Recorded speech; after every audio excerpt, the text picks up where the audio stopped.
What's up, guys? Aid here, my boy AznWithCards. What you do today? We had a 3v3 locals at our hobby place, our locals. And my team went X1. I went X1, my individual record. So I think each of us went X1 too. So we did pretty well. We got second place. Our only loss was to the people who got undefeated, and I played going second striker. Well, let's see it. Yeah, so I separated into piles, just like how Zayd does his profile. I think it's like the best way to do it. So yeah, good to go. Yeah. So first off, we have like starters / Ray. So triple Ray, standard. One Rose. I think one Rose is correct going second.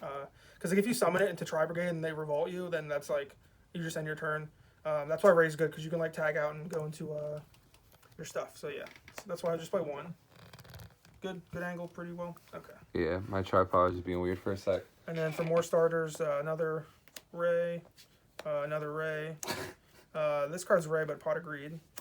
And then I play two Area 0. It's like a pseudo starter. Like it can get you there at times. Get you another Ray. Yeah, like the whole deck is just Ray. Get to Ray. Yeah, Ray. Patrick Hoban can get you to Ray if you're lucky enough. And then for the rest of the card, then we have striker stuff.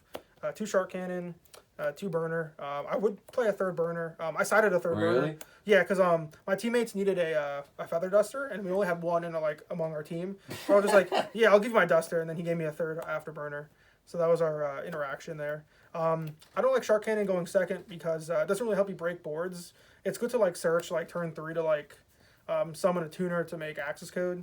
But aside from that, it's pretty dead. This card's really good for like outing Bow, Mechabuzz, stuff like that. Because Mechabuzz can kind of be hard to out if you don't have like an anchor, because then they just negate your Ray or your extra or your Link Monster. Mm-hmm. So yeah, Afterburner's insane. It's really cool. And against back row decks too, like against Guru, you can like pop Guru and like pop a back row, which came up a lot today. The one multi-roll. That card's Spellbook of Judgment, but better. This card's insane. There was one time where I forgot what happened. Oh yeah, they can't respond to mine when you activate this. Oh geez. So you can like pop something, and then the guy was like, okay, and then I played mine, and he just like cried. I would definitely play Eagle Boosters. I just didn't have any. That's why I picked some up from Zayd. That was in our little pile. Hell yeah. Yeah. How many are you gonna play? Probably 2. What would come out for it? Probably. I don't know, cause I don't know. You can't take Hoban out. Yeah, this deck it feels really tight right now, so I'm not sure what I take out, but I definitely want to put that card in. That card's insane. Like against the Tri Brigade board, you can like negate stuff. Like if they target your or negate yourself with Apo, it's really good. Against Mechaba, it's really good because everyone plays Mechaba. And then the best one is Widow Anchor. This card's insane. Yeah, that card is nice. Yeah, good going first or second. Break boards. Yeah. And then for hand traps, I'm like going second cards. 2 Veiler, 2 Bell, 2 Meister, 2 DD Crow, and then 3 Ash and 3 Imperm. Why do you opt for more Imperm than Veiler? So my reasoning is you can use this on your turn. So like if you're going second to a board, you can like you can negate an Apo. If for some reason your opponent's bad and they revolt without you having anything, you can like ban or negate the Shurag if that matters. You can negate Mechaba, like a Savage negate against Dragon Link. Just a bunch of stuff you can do. And the only reason you play Veiler is because it's obviously Veiler for the Access Code combo. I think the worst one was probably Bell.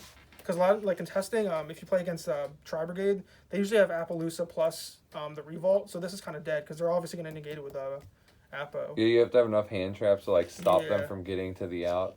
And against Shadal, like it's hit Schism, but like I feel like that matchup's kind of free anyway, so I might take this out. I guess it hits a call by, or or if they like DD Crow your engage, you can stop that too. But yeah, pretty good. Your opponent never gets to play if you go second. Then for going second stuff, the 1 Pank, the 1 Mine, 3 Cyclone.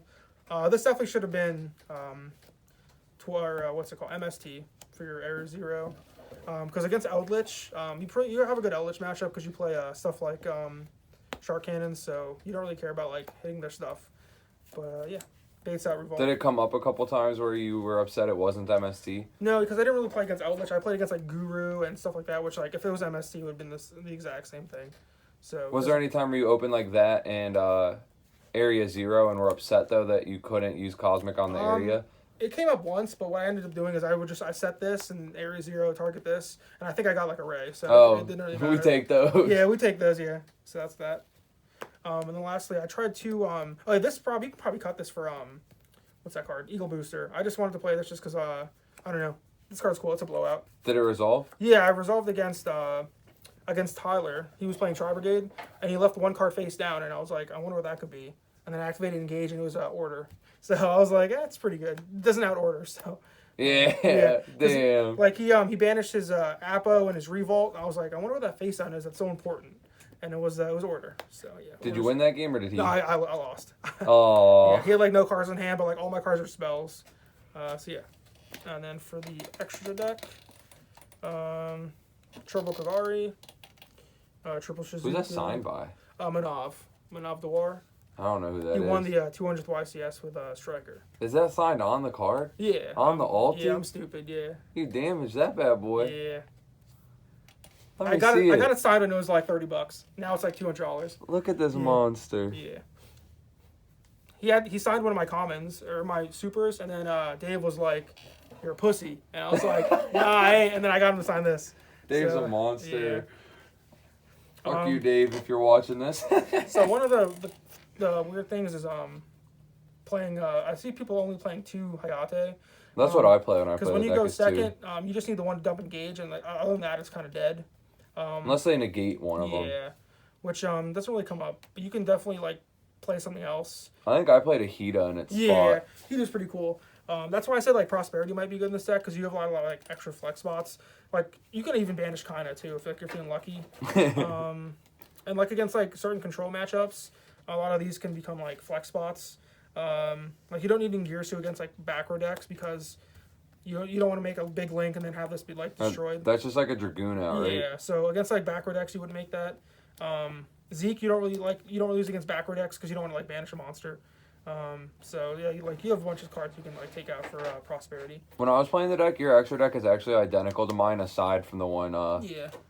A lot of lists I've looked at online are this is pretty much like card for card, like a carbon copy of a lot of lists. Would you ever play Hida? Have you thought about that card? Yeah, I have. It's pretty good because it gets you to access code, which is like your main win condition. Yeah, if they ask you, you can get to access code without having tuner access. Mm-hmm. Like if you have Engage, it can do it by itself because you can Engage, get like a Ray, summon Ray, make the Kaina, add back Engage for the token summoner, and then you can make Hida take their Ash, and then just go.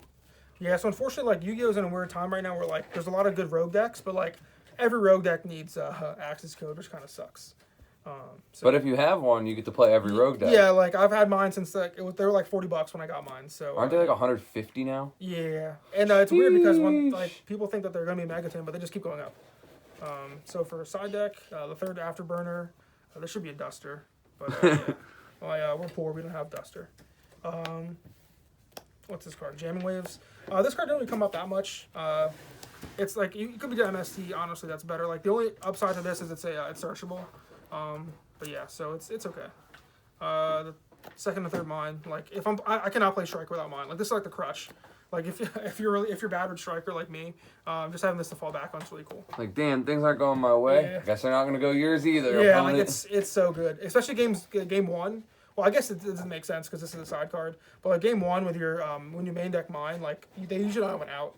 So, I think in my list I was playing 3. I went really heavy on that card. I didn't want them playing Yu-Gi-Oh. Like this is Strax players. Like if they see mine, they're like, oh, I have to kill that mine. And then you have like Anchor set, which is cool. Triple Twin, just for like backrow decks. And you could pitch a spell. Yeah, it's insane. Like this card is like 2/3 of your Engage, so it's pretty cool. This card is really cool. A third evenly. Yeah, third evenly. Metaverse, because Mystic Mind's cool. And this was like the kind of like the portion where I kind of wanted to change.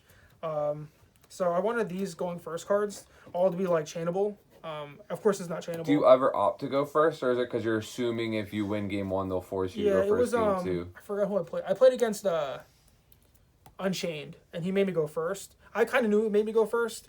Because the way he was siding, like he was siding like a bunch of cards. I was like, he was siding like half his extra or side deck. So I'm like, let me go first. He made me go first.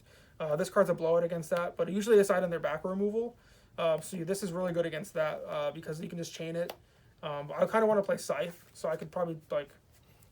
You could take out like the jamming waves and play a Scythe and Sanctum, because like if they Twin Twister, you just chain Scythe and it ends their turn. So yeah, I just want to like going first cards that you can chain a twin. I like that idea because they'll still blow them out, and they used a twin, so they just like invested so heavily into losing the duel that it's not even funny. And normally what you can side out is imperms, because imperm is kind of weird because like it's a good going first card, but like you have to set it. Yeah, and it leaves you susceptible to lightning storm so, evenly. Like all the back row removal that they're bringing in, you're making yourself play into. And with there's no deck I really can think of that can like kill you through DDG or. No deck that you're siding it in against, anyways. Sanctums like too. if you put it in against like a Thunder Dragon deck side DDG, they're probably killing you, but you're not siding that in that matchup. And against back row decks, if they Twin Twister you and you flip this and it doesn't do anything, like it's a back row deck. Like this deck has a really good back row matchup. Have you played Judgment? Have you thought about that card, or is I thought about that card too. The life points kind of matter too, because like sometimes the striker like you take some hits sometimes, like when you like because you don't want to like Widow Anchor a big monster, like you just let them take the hit. So you kind of take damage in that regards, but yeah. So that's yeah. I kind of like overthought the side deck a lot, but I think it was worked pretty well. So yeah, that's the deck profile. Anything else you want to say about it?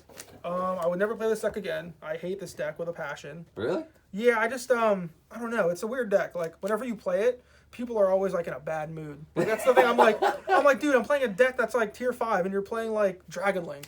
Like, you know, like, I don't know. Like, people always, like, when you summon Ray, they're like, not again. I'm like, dude, you're playing Tri Brigade. They get Vietnam flashbacks. Yeah, like, I don't understand, like, what's so bad about Ray? Because the only good card in your deck is Engage. Other than that, all the cards suck. And it's at 1. Yeah, so, like, calm down, people. But, yeah, that's my my deck profile. Check out my channel, AznWithCards. Link in the description. Yeah, I have cool content like this, mostly deck profiles. But, yeah, that's it. All right, thank you. Yep.